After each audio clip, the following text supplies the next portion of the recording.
Okay, so this is my Unity project for third-person controller.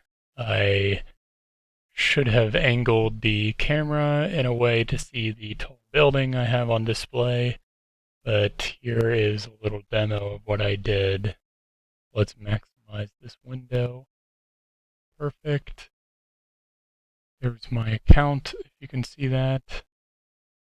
And we'll hit play. So I can move my character around here, rotate the camera,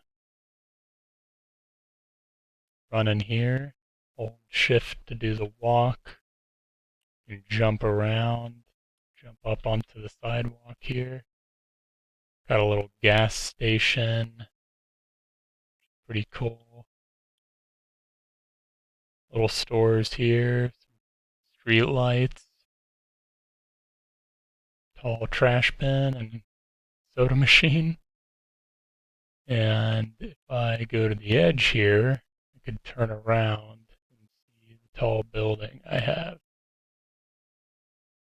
And that's my Unity third-person controller demo.